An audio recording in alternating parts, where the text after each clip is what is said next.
When I finally placed the call home to their parents, my wayward students frequently returned the next day surprised, having apparently been under the false impression that the rules of Vegas apply to what happens in middle school science. I hope this realization, this dread convergence of their two worlds, their parents and their teachers, will be a lesson unto itself.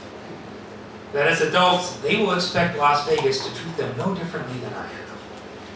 As a new teacher, I would call in the evenings, just around dinner when I knew the parents would be home, praying that each time the student would not answer, though often they did. Handset to the ear, gradebook and incident reports at the ready, I am convinced that surely there's always enough of a pause between those unanswered rings for me to have a small yet significant heart attack. It is not so much the conversation I dread as the, hello? How anyone can identify an individual's voice by their utterance of a single two-syllable word will no doubt confound me for a good part of eternity.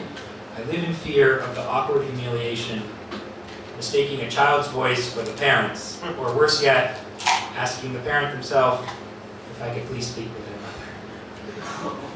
One would think by now I'd have developed an introduction that would alleviate this concern. Hello, Mr. Klaus from the school, calling for Mr. and Mrs. Jones? And if one made this assumption, one would be mistaken.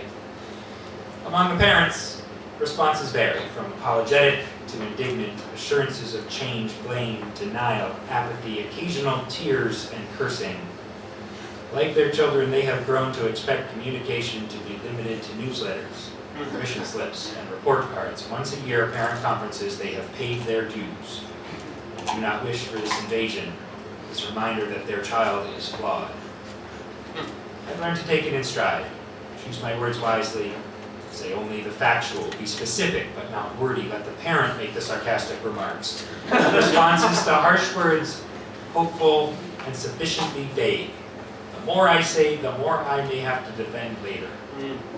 Fearing this particular form of anxiety was unique only to me, I dared confess it to a fellow teacher. She looked at me, shaking her head. Why would you do that to yourself? We all feel that way.